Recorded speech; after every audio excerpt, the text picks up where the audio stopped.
जैसा विदेव जी ने बताया, आज प्रेस कॉन्फ्रेंस है कि कल जो परिणाम आए हैं बिहार के विधानसभा चुनाव का, उसके संदर्भ में और जन स्वराज पार्टी को क्या कहना है।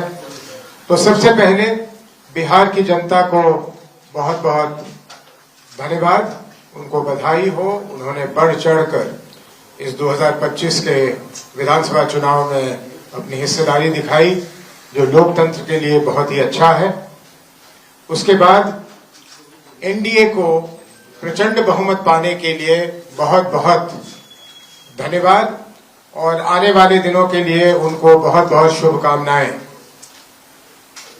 हमें और भी खुशी होती कि अगर ये एनडीए की प्रचंड बहुमत उनके सरकार द्वारा किए गए काम के आधार पर मिलता, लेकिन जैसा कि ये जग जाहिर है और जन स्वराज का मानना है, ये मतदान जो हुआ है और ये जो उन्हें बढ़त प्राप्त हुई है, ये जो प्रचंड बहुमत उन्हें मिला है, ये खरीदा गया हुआ प्रचंड बहुमत है।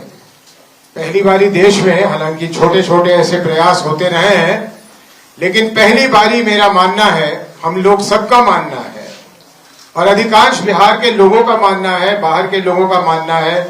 आप तमाम अखबार के अगर एडिटोरियल्स पढ़िए तो आपको पता लगेगा कि 21 जून के बाद इस सरकार ने चुनाव के होते होते तक करीब करीब 40,000 करोड़ रुपए, ये आंकड़ा याद रखिएगा और एनडीए वालों से पूछिएगा, 40,000 करोड़ रुपए खर्च करके ये बहुमत प्राप्त किया है और जनता के पैसे से जनता की वोट खरीदी गई और बिहार के भविष्य को बेचा गया।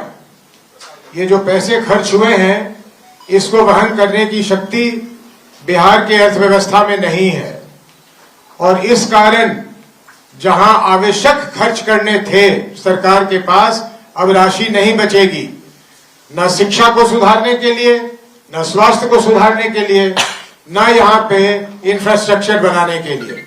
पलायन वलायन रोकने की बात तो खैर ये ऐसे ही कर रहे थे जन स्वराज के कारण, लेकिन बिहार के अर्थव्यवस्था की जो इन्होंने स्थिति कर दी है यहां तक, और इसका मेरे पास अभी क्योंकि कागज नहीं आया है, मैं इस पे बहुत नहीं बोलूंगा, लेकिन मैंने सुना है कि विश्व बैंक से जो इन्हें किसी प्रोजेक्ट के लिए कर्ज मिला था, उसके भी 14,000 करोड़ रुपए इन लोगों ने ये कैश ट्रांसफर पे लगाया है।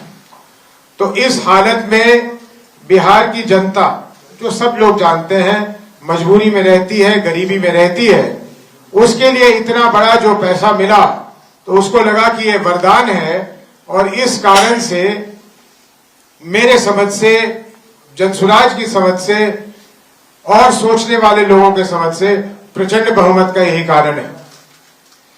अब हम लोगों का मांग है एनडीए से कि उनके जो भी मुख्यमंत्री बने, वो उनके कार्य क्षेत्र की बात है, मुझे उसमें कुछ नहीं कहना, लेकिन हम ये आशा करते हैं, ये हमारी मांग है कि एक साफ सुथरी सरकार बने जिसमें भ्रष्ट और दागी मंत्री की जगह न मिले। जो पिछला कैबिनेट था या अभी भी चल रहा है, शायद वो उन्होंने इस्तीफा नहीं दिया है, उसमें जिस तरह के लोग थे उस तरह के दागी लोग ना हो और बिहार की चिंता करके, जो आदरणीय प्रधानमंत्री जी और नीतीश जी ने कई बार दोहराया, उन्होंने करीब करीब वही बातें दोहराई जिसको शुरू जन स्वराज ने किया, जिसमें जन स्वराज अडिग है। ये शायद प्रधानमंत्री जी ने कहीं पलायन की भी बात की कि पलायन के लिए वो कुछ करेंगे, कुछ फैक्ट्रियां लगाने की बात की है।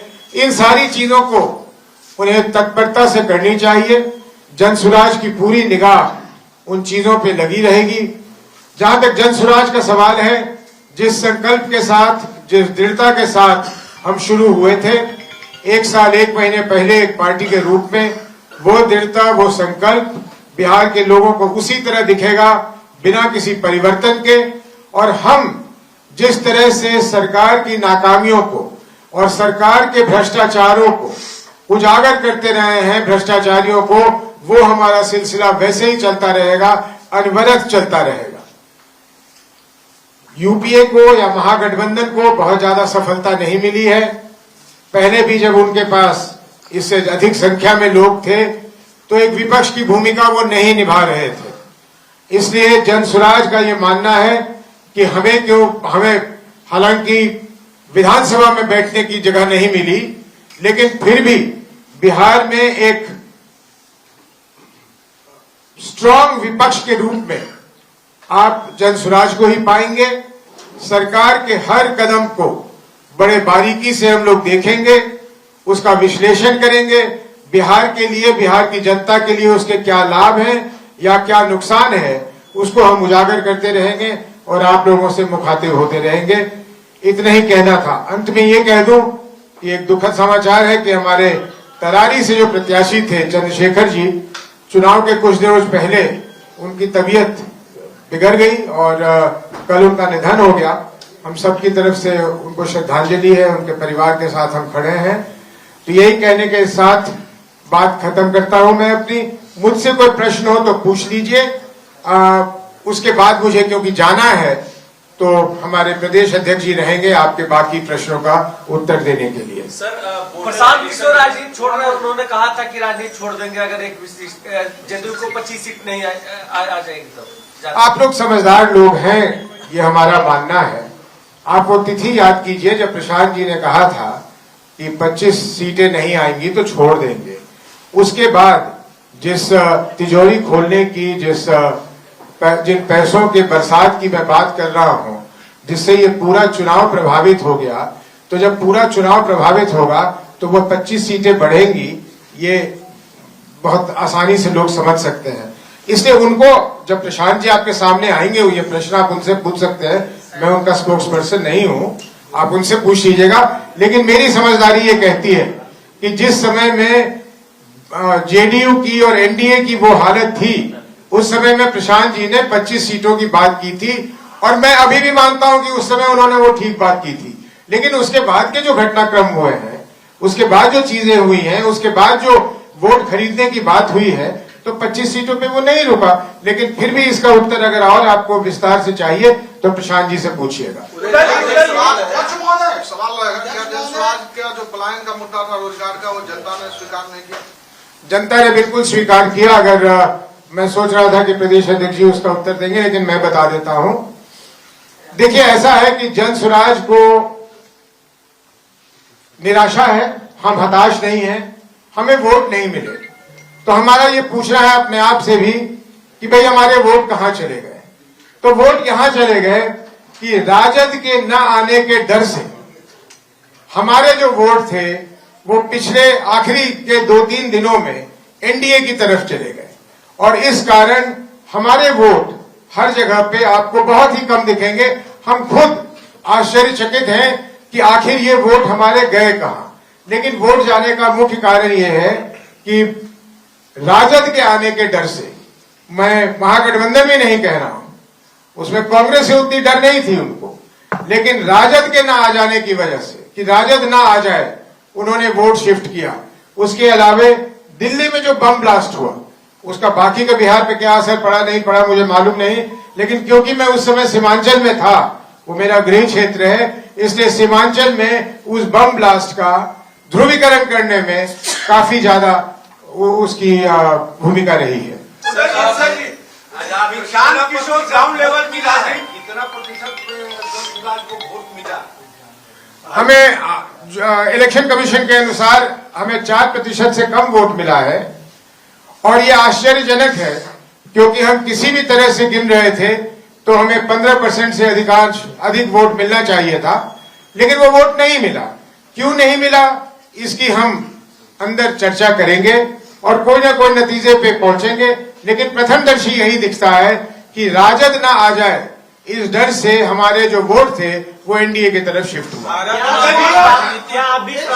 हमेशा ग्राउंड लेवल की नेताओं से राजनीति करवाते रहे, क्या बिहार के ग्राउंड लेवल की राजनीति को करने में उनसे चूक हुई? बिल्कुल नहीं चूक हुई। देखिए, जब कोई किसी को विफलता हाथ लगती है तो आलोचना करने वाले बहुत आ जाते हैं, लेकिन हम लोग का नहीं मानना कि हम लोगों ने कोई गलती की है, न मुद्दों को उठाने में, न मुद्दों को लोगों तक पहुंचाने में, न उनको ये समझाने में कि बिहार का बदलाव करना अति आवश्यक है।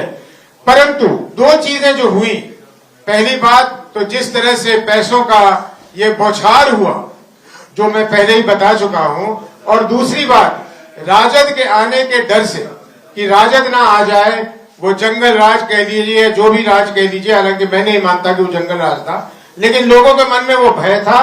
और क्योंकि हमारी तरफ उन्होंने उस तादाद में मुसलमानों को आते हुए नहीं देखा, कम से कम बाहर से नहीं देखा, तो इसलिए जो हमारे दूसरे वोटर्स थे वो एनडीए की तरफ चले गए और हमारे वोट के प्रतिशत को कम किया। आप इस बात को मानते हैं?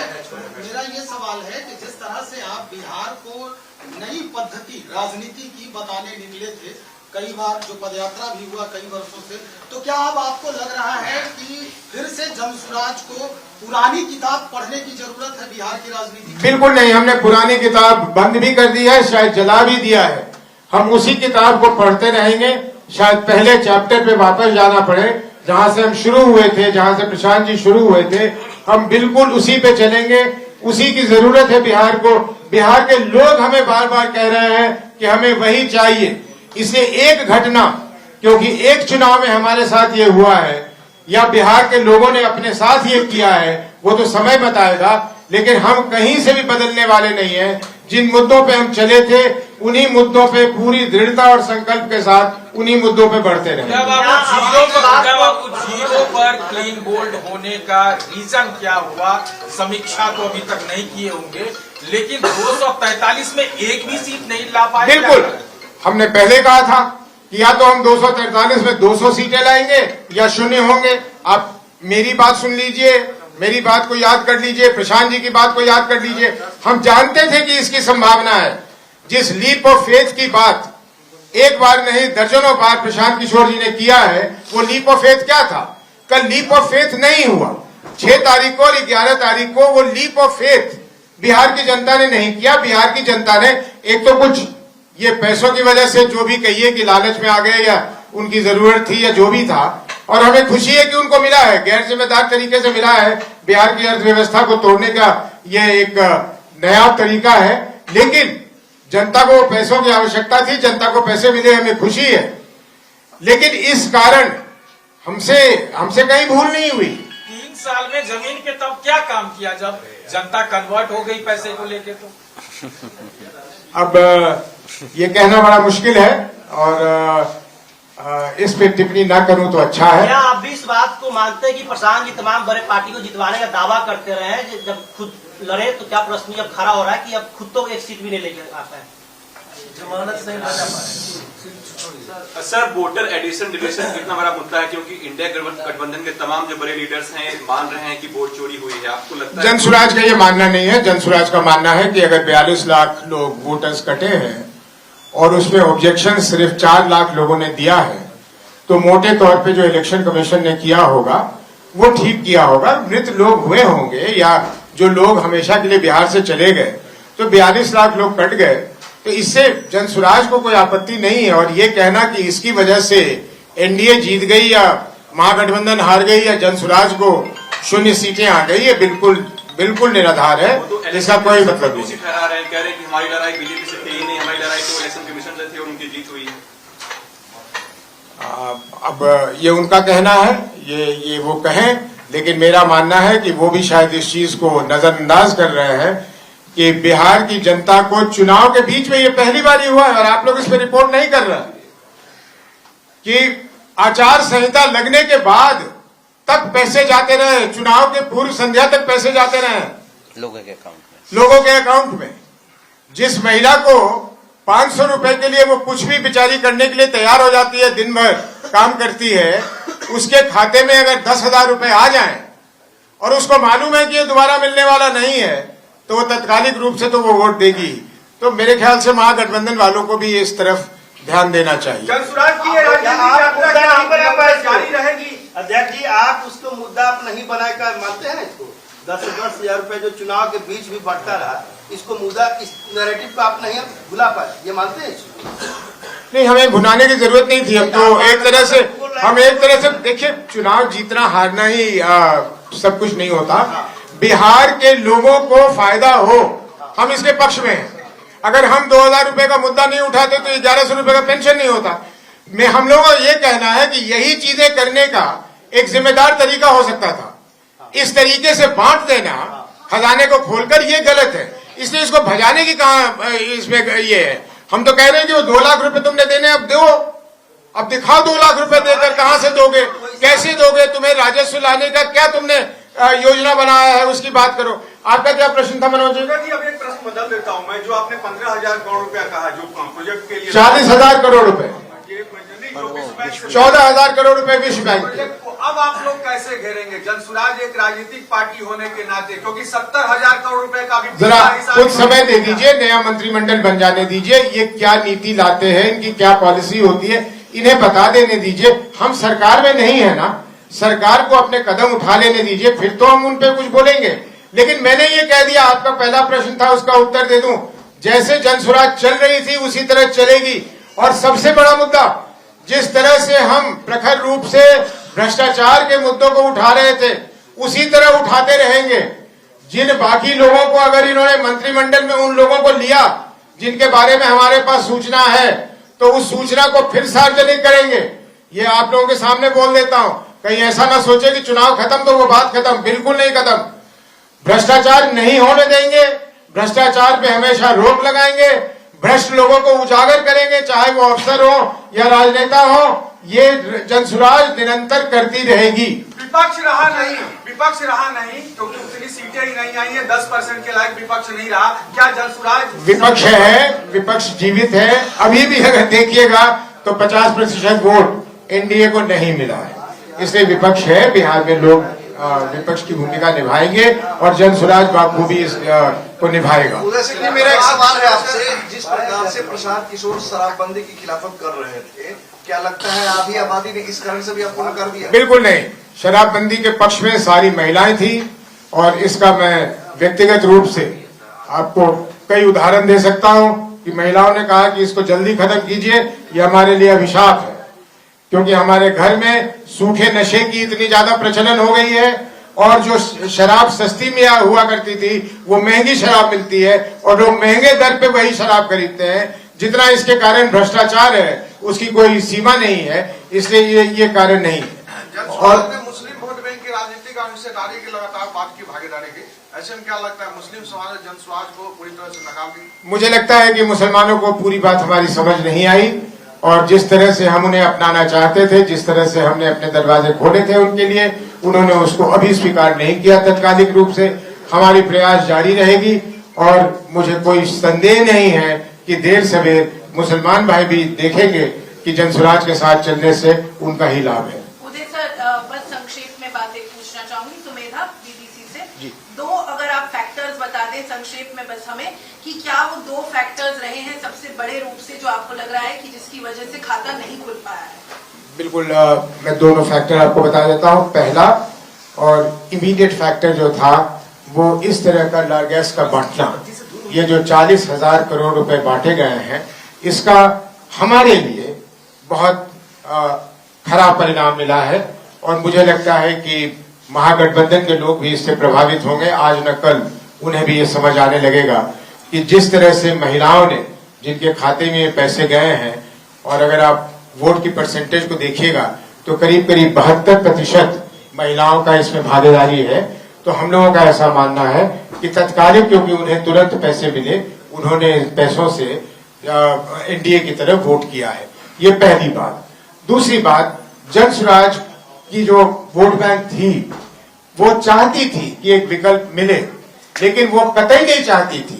जनसुराज को चाहने से ज्यादा उनकी चाहत ये थी कि आरजेडी के लोग, महागठबंधन में भी मैं फर्क कर रहा हूं, उन्हें कांग्रेस से उतनी परहेज नहीं जितना उन्हें लालू जी और आरजेडी और तेजस्वी जी से परहेज है, ऐसा हम लोगों का मानना है।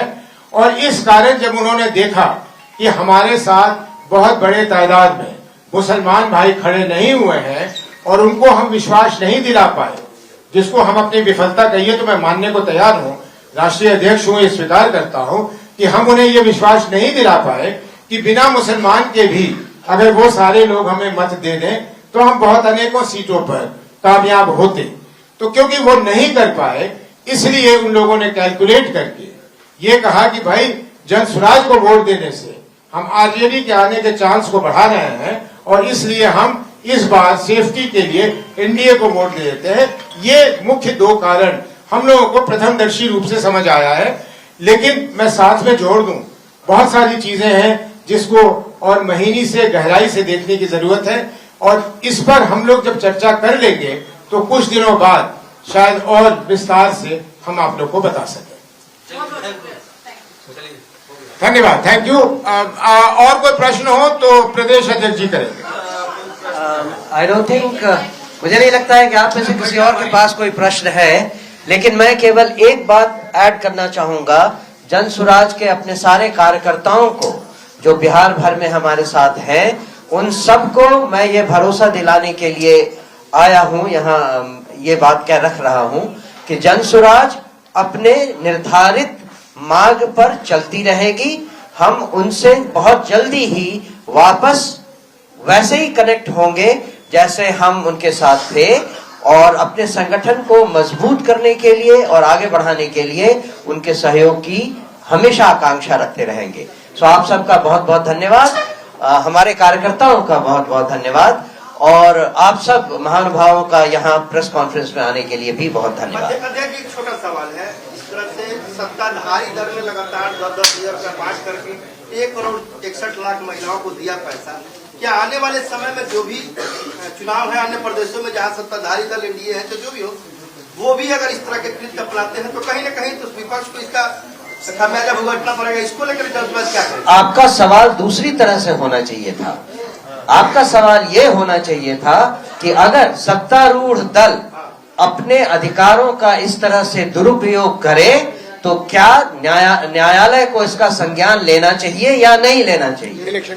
इलेक्शन कमीशन को और न्यायालय को। और ये काम जितना हमारा है उतना आप सब का भी है। आप सब भी अगर इस बात को उठाएं तभी जनतंत्र और गणतंत्र सुरक्षित रह सकता है। और एनडीए वाले क्यों, जो सरकार जहां है वो करेगी। जो भी सरकार है, हर सत्तारूढ़ दल के बारे में हमने कहा, हर सत्तारूढ़ दल इस तरह से अगर अपने अधिकारों का दुरुपयोग करने लगे और सारे नियम कानून की धज्जी उड़ाने लगे तो जनतंत्र ज्यादा दिन तक जिंदा नहीं रह पाएगा।